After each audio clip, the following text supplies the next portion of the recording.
সবাই কেমন আছো? আশা করছি সবাই খুব ভালো আছো। অনলাইন অ্যাডভাইজার ইউটিউব চ্যানেলে তোমাদের কাছে আমি আবার হাজির হয়েছি এই সপ্তাহের এমপ্লয়মেন্ট নিউজ নিয়ে। চলো দেখা যাক এই সপ্তাহের এমপ্লয়মেন্ট নিউজে কী আছে। আমি আগের সপ্তাহে এমপ্লয়মেন্ট নিউজ আসতে পারিনি কারণ প্রচণ্ড আমার বিজি শিডিউল ছিল। আজকে আমি এমপ্লয়মেন্ট নিউজ নিয়ে তোমাদের আগের মতো যেরকম প্রত্যেক সপ্তাহে আপডেট দিয়ে থাকি সেরকম আজকেও দিতে চলে এসেছি। আজকে খুব কম নিউজ আছে, তাও তোমাদের আমি জাস্ট কি পয়েন্টগুলো বলে দেবো, দেখে নাও। ফার্স্টেও নিউ দিল্লি থেকে এসেছে তোমাদের হচ্ছে 3 থেকে 9 তারিখের অক্টোবর 2020, ঠিক আছে, গতকাল পাবলিশড হয়েছে। আচ্ছা, এখানে কিছু এই নিউজ কি মানে কি পয়েন্ট আছে দেখতে পারো। মেন পয়েন্ট যেটা হচ্ছে তোমার ইউনিয়ন পাবলিক সার্ভিস কমিশনের পক্ষ থেকে এখানে ভ্যাকেন্সি চলছে। Ministry of the housing and urban অ্যাফেয়ার্সের পক্ষ থেকে ভ্যাকেন্সি এসছে। তারপর এদিকে তোমার এখান থেকে যেটা হচ্ছে তোমার আর এখান থেকে তোমার বেশি এইখান থেকে একটা হচ্ছে ভালো ভ্যাকেন্সি বেরিয়েছে রাইটস থেকে, যেটা হচ্ছে তোমার এক্সপিরিয়েন্সদের জন্য, ঠিক আছে। এটা হচ্ছে এক্সপিরিয়েন্স যারা আছে তাদের জন্য অনেকগুলো পোস্ট আছে, ঠিক আছে, 7খানা পোস্ট বেরিয়েছে ভ্যারিয়াস লেভেল। আর তারপরে হচ্ছে তোমার এখান থেকে ম্যাকন ইন্ডিয়া লিমিট থেকে এসছে তোমার একটা ওয়াক ইন ইন্টারভিউ আছে জুনিয়র এক্সিকিউটিভ ফাইন্যান্স ডিপার্টমেন্টের জন্য। যাদের যা কোয়ালিফিকেশান ম্যাচ করবে তারা কিন্তু অ্যাপ্লাই করে দিও। তারপর আর একটা ভ্যাকেন্সি বেরিয়েছে তোমার ন্যাশনাল ইনস্টিটিউট অফ টেকনোলজির হচ্ছে শিলচরের পক্ষ থেকে। আর ইন্দিরা গান্ধী ন্যাশনাল ওপেন ইউনিভার্সিটির অ্যাডমিশন নোটিশ দিয়েছে। আচ্ছা, তারপর এখান থেকে যেটা বলবো যেটা হচ্ছে তোমার পোস্ট অফিসের ডিপার্টমেন্ট থেকে, যেটা হচ্ছে তোমার পোস্ট অফিস কলকাতা পোস্টাল ডিপার্টমেন্টের কিছু ভ্যাকেন্সি বেরিয়েছে। আচ্ছা, এইখানে একটা তোমার আমি অ্যাডভার্টাইজমেন্ট বলছি, সোলার এনার্জি থেকে যারা লাইভ করতে চাইছো, কেরিয়ার করতে চাইছো, বিজনেস হোক জব হোক, ভ্যারিয়াস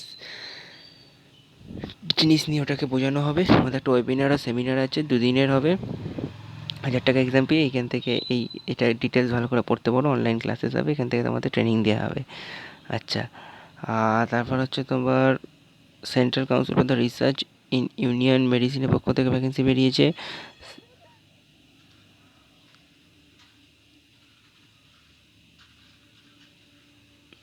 কিছু কলেজের অ্যাডমিশন নোটিশ বেরিয়েছে, ছোটোগুলো একটু দেখতে পারো। আচ্ছা, এখানে যেটা হচ্ছে তোমার এমপ্লয়ি স্টেট ইন্স্যুরেন্স কর্পোরেশন পক্ষ থেকে ভ্যাকেন্সি বেরিয়েছে। আচ্ছা, তারপর হচ্ছে তোমার সৈনিক স্কুল পুরুলিয়ার পক্ষ থেকে ভ্যাকেন্সি আছে। আর সেরকম কিছু এখানে অত ডিটেলস এবারে নেই। হ্যাঁ, আর একটা যেটা বেরিয়েছে তোমার হচ্ছে ইন্ডিয়ান নেভি থেকে থ্রু দ্য 10+2 বিটেক করেছো যারা, যাদের 2001 থেকে 2004-এর মধ্যে এজ লিমিট আছে, এখানে এজ ক্রাইটেরিয়া ম্যাচ করবে বিটেকের করার জন্য। তোমরা যারা জয়েন্ট এক্সাম দিয়েছো, মেনের যা র্যাঙ্ক এসে তার বেসিকে তোমাদের সিলেকশন হবে, প্লাস একটা রিটেন এক্সাম হবে, ঠিক আছে। এটা হয়ে গেলে দেখতে হবে না তোমাদের, একদম বিশাল জায়গায় তোমরা একটা পোস্ট পেয়ে যাবে। আচ্ছা, টিআইএফআর এর পক্ষ থেকে ভ্যাকেন্সি বেরিয়েছে। টাটা ইনস্টিটিউট অফ ফান্ডামেন্টাল রিসার্চের পক্ষ থেকে এসছে একটা অ্যাডমিশন নোটিশ, অ্যাডমিশন বলছি, ভ্যাকেন্সি নোটিশ, অ্যাডভার্টাইজমেন্ট নোটিশ নম্বর বেরিয়েছে এটা। আচ্ছা, তারপরে দিকে তোমার হচ্ছে all India institute of medical science partner পক্ষ থেকে ভ্যাকেন্সি বেরিয়েছে। ভ্যারিয়াস পোস্ট আছে, অনেকগুলো পোস্ট আছে, 27টা পোস্ট আছে। তারপর হচ্ছে তোমার Sardar Vallabhbhai Patel university agriculture and technology থেকে ভ্যাকেন্সি বেরিয়েছে। ইন্ডিয়ান ইনস্টিটিউট অফ ম্যানেজমেন্ট রায়পুরের পক্ষ থেকে ভ্যাকেন্সি বেরিয়েছে।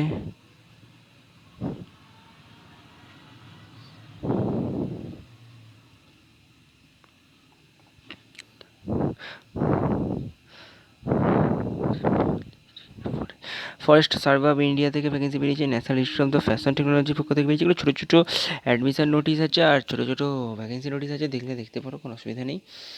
আর আজকে সেরকম কিছু বড় ভ্যাকেন্সি সেরকম কিছু বেরোয়নি। ফ্রেশার্সদের জন্য খুবই কম ভ্যাকেন্সি আছে, ঠিক আছে। আর কিছু বাকি কি পয়েন্ট আছে, যাদের জিকে জিএস আছে, কারেন্ট নিউজ আছে, যদি জানতে চাও তো এখান থেকে পড়তে পারো, কোনো অসুবিধা নেই, এক্সামে কাজে আসবে। তো আজকে ভিডিওটা এতটাই। ভালো লাগলে প্লিজ লাইক চ্যানেল সাবস্ক্রাইব করতে ভুলো না। আবার পরের দিন ঠিক পরের উইকের এমপ্লয়মেন্ট নিউজে তোমাদের সামনে হাজির হবো। ধন্যবাদ।